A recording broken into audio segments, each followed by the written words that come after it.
اللہ الرحمن الرحیم۔ آج میں نے اسلام آباد ہائی کورٹ سے اجازت لی ہوئی تھی اور یہاں جیل آیا تو انہوں نے معذرت کی ملاقات کرا رہے تھے اور مجھے کہا کہ آپ کل آئیں۔ تو بہرحال میں صرف اس حوالے سے کہ یہ ہمارا قانونی حق ہے اور آلریڈی جیل رولز میں بھی بالکل کلیئر ہے کہ ان کی ملاقات میں کوئی پابندی نہیں ہونی چاہیے، اور پھر ہائی کورٹ سے بھی ہم نے اپروول لے لیے لیکن اس کے باوجود بھی نہیں دینے جا رہے۔ بہرحال میں انشاءاللہ کل پھر آؤں گا۔ میں سر کل جو ان کی آپس میں ایک بنڈل بانٹ ہوا ہے، آپس میں جو عہدوں کی تقسیم ہوئی ہے، یعنی اس وقت ملک کس حالت میں ہے، ملک کی معاشی حالت آپ دیکھ لیں، ملک میں جو بے روزگاری اور بے چینی بدامنی ہے، اور یہ آپس میں جو ہے نا عہدوں کی تقسیم کر رہے ہیں۔ اور عہدے کس بنیاد پہ تقسیم کر رہے ہیں کہ مینڈیٹ ان کے پاس ہے نہیں۔ پنجاب میں یہ مسترد ہو چکے ہیں، مسلم لیگ نون کی ٹوٹل 23 سیٹیں بھی نہیں بنتی۔ میں ویسے سمجھتا ہوں کہ یہ کس مائنڈ کے ساتھ، کوئی شرم اور کوئی حیا ہونی چاہیے، انسان میں تھوڑا بہت گریس ہونا چاہیے کہ وہ جب اس قسم کا کوئی فیصلہ کرے تو اس کو دیکھنا چاہیے کہ عوام نے اس کو مسترد کیا ہے اور وہ یہاں آئیں گے، وزیر اعظم بنیں گے، کیبنٹ بنے گا، ایک جعلی وزیر اعظم اور ایک جعلی کیبنٹ ہوگا، جس کی کوئی سے نہ پاکستان کی عوام کے درمیان ہوگی، نہ کوئی انٹرنیشنلی اس کو کوئی ریکگنائز کرے گا، کوئی اس کی رسپیکٹ ہوگی۔ تو اس وقت جو برننگ ایشوز ہیں یہ ان کے قابل نہیں ہوں گے کہ یہ ایشوز حاصل کر گئے، کیونکہ ان کے پاس مینڈیٹ نہیں ہے۔ جس پارٹی تحریک انصاف کو عوام نے مینڈیٹ دیا تھا، ان کو ایک جعلی طریقے سے، ایک بوگس طریقے سے جو ہے نا الیکشن کمیشن نے اور جو ہے نا اس کو باہر رکھا۔ الیکشن کمیشن بجائے اس کے کہ وہ ایک منصفانہ اور فری اینڈ فیئر الیکشن منعقد کرواتی، اس نے پاکستان کی تاریخ کی سب سے بدترین الیکشن کروایا۔ میں سمجھتا ہوں کہ ہمارے جو کراچی سے جو ہمارا مینڈیٹ چوری ہوا ہے، پوری پنجاب میں جو پنجاب کی جو حکومت ہے وہ بھی جس طرح انہوں نے مینڈیٹ چوری کیا، اور ابھی یہ جو ہے نا چانگا مانگا انہوں نے لگایا ہوا ہے، تو ہم انشاءاللہ مقابلہ کریں گے، حالات کا مقابلہ کریں گے، پوری طرح عوام میں بھی جائیں گے اور سب سے قانونی جنگ بھی لڑیں گے۔ مجھے صرف اس بات پہ افسوس ہے کہ ایک پارٹی جو سب سے بڑی پارٹی ہے، جس کی پنجاب میں، سندھ میں، بلوچستان میں، خیبر پختونخوا میں، پورے پاکستان میں عوام نے اس کے اوپر اعتماد کیا ہے، اس کے مینڈیٹ کو اپنی چوری کیا ہے، اور آپ سمجھتے ہیں کہ کوئی گورنر بنے گا، کوئی پرائم منسٹر بنے گا، کوئی صدر بنے گا اور یہ ملک آگے بڑھے گا۔ یہ انشاءاللہ ہم آپ کا مقابلہ کریں گے۔ ہم نے چوری تو دیکھی ہے، آپ لوگوں کی دیگی کارنامے تو ہم نے دیکھے ہیں، لیکن ہم نے ووٹوں کی چوری سے حکومت بننے والی چیز نہیں دیکھی ہے۔ تو انشاءاللہ ہم یہ جو انہوں نے کل بندر بانٹ کی ہے، ہمیں امید ہے، اب بھی عدالتوں سے ہم توقع رکھ رہے ہیں، ہم نے پٹیشن داخل کی ہوئی ہیں، ہم جو ہے نا عدالتوں میں گئے ہوئے ہیں۔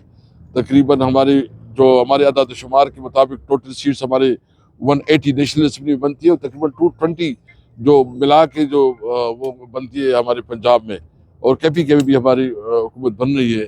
بلوچستان میں بھی اس طرح ہمارے جو مینڈیٹ اس کو چوری کیا گیا ہے۔ انشاءاللہ بھرپور مقابلہ کریں گے۔ کسی طور پر جو ہے نا یہ حکومت نہیں کہلائے گی، بلکہ یہ جعلی مینڈیٹ والی اور ایک جعلی حکومت ہوگی۔ اسد قیصر صاحب یہ بتائیے گا، پہلے پی ٹی آئی کا موقف تھا کہ جو الیکشن نتائج آئے ہیں اس پہ تو آپ کے گریونسز موجود ہیں، آپ الیکشن کمیشن میں بھی گئے ہیں، عدالتوں میں بھی گئے ہیں، لیکن پہلے پی ٹی آئی کہہ رہی تھی کہ ہم وفاق میں بھی حکومت بنائیں گے، پنجاب میں بھی اور کے پی کے میں۔ پھر آپ نے فیصلہ کیا کہ نہیں، ہم مرکز میں اپوزیشن میں بیٹھیں گے۔ کل شہباز شریف نے آپ کو پھر ایک مرتبہ دعوت دی کہ اگر پی ٹی آئی اپنی اکثریت ثابت کرتی ہے تو ہم ان کو ویلکم کہیں گے، آئے حکومت بنائیں۔ میں شہباز شریف صاحب سے پوچھنا چاہتا ہوں کہ اگر آپ کے اندر تھوڑی بھی وہ مورل جو آپ کے اندر کریکٹر ہونا، کم از کم آپ یہ تسلیم کرے کہ آپ نے شکست کھائی۔ جو آپ نے اپنے نمبر بھی بڑھائے ہیں، وہ کتنے نمبر ہیں؟ ایک کوئی 70 کے قریب، 70 72 73 جو نمبر ہے، وہ نمبر بھی اس لیول کی نہیں ہے کہ وہ پرائم منسٹر اس کے اوپر بنے۔ یعنی آپ اقلیت میں ہیں، آپ اکثریت میں نہیں ہیں، عوام نے آپ کو مینڈیٹ نہیں دیا ہے، اور جب عوام نے آپ کو مینڈیٹ نہیں دیا تو کس منہ سے آپ وزیر اعظم کہلائیں گے؟ آپ تھوڑا مورلٹی دکھائیں، تھوڑا یہ گریس دکھائیں کہ میں جو ہے نا اس حکومت میں نہیں بیٹھوں گا. ہم بنیں گے. دیکھیں ہمارا تو فارم 45 ہے نا, یہ تو لیگل ڈاکومنٹس ہے. ابھی یہ کر رہے ہیں, کوشش کر رہے ہیں کہ کوئی جعلی فارم 45 بنا رہے ہیں اور ٹپے لگ رہے ہیں, وہ بھی پتہ ہے سب کچھ ہو رہا ہے.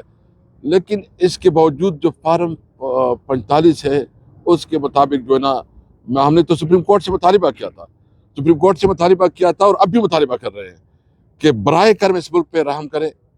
آپ جو ہے نا, جو کمشنر نے اس دن جو انکشافات کیے ہیں اس کے اوپر جو ہے نا جوڈیشل انکوائری بنائے, اور جو جس کا مینڈیٹ ہے اس کو اس کا مینڈیٹ دے.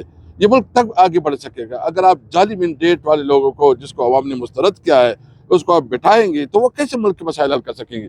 اس ملک کی ضرورت اس میں ہے کہ ملک قانون اور آئین کے مطابق چلے.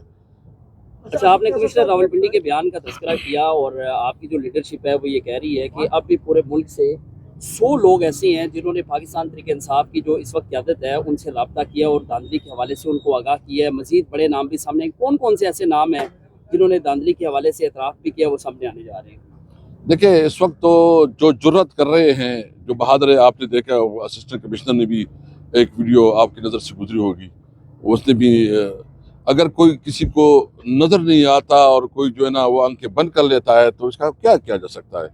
میں اس لیے عدلیہ سے مخاطب ہوں. اگر آپ نے حلف لیا ہے اور آپ نے کہا تھا چیف جسٹس صاحب کہ ہم جو ہے نا آئین کے مطابق چلیں گے, ہمارے لیے آئین مقدم ہے.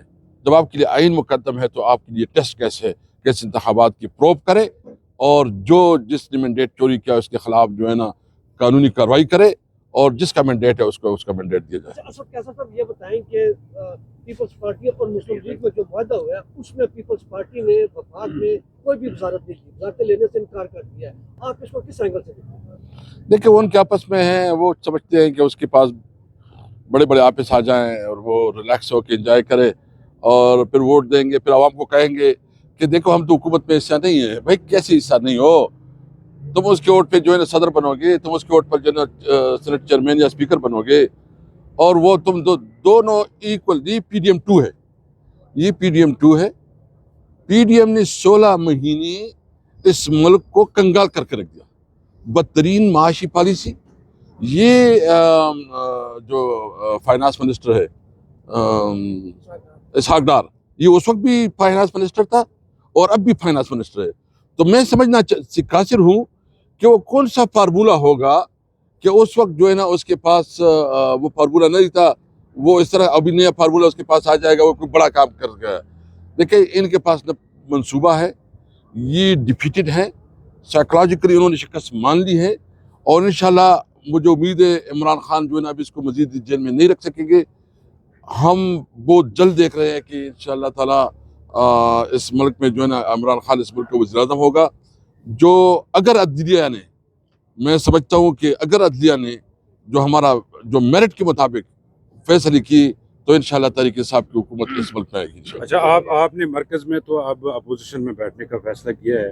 مولانا فضل الرحمان سے آپ کی ایک ملاقات ہوئی ہے, اس کے بعد معاملات آگے بڑھے ہیں, کیا وہ آپ کے ساتھ اپوزیشن میں بیٹھنے کے لیے تیار ہیں؟ دیکھیے سب سے پہلے تو ہم نے یہ فیصلہ نہیں کیا, انشاءاللہ ہم حکومت بنائیں گے, کیونکہ جو ہمارا مینڈیٹ ہے, جو ہمارے اس وقت نمبرز ہیں, ہم اس کے لیے بھرپور قانونی جنگ لڑ رہے ہیں, اور مجھے امید ہے کہ جو ہمارا حق ہے ہمیں ملے گا اور ہم ہی حکومت بنائیں گے انشاءاللہ.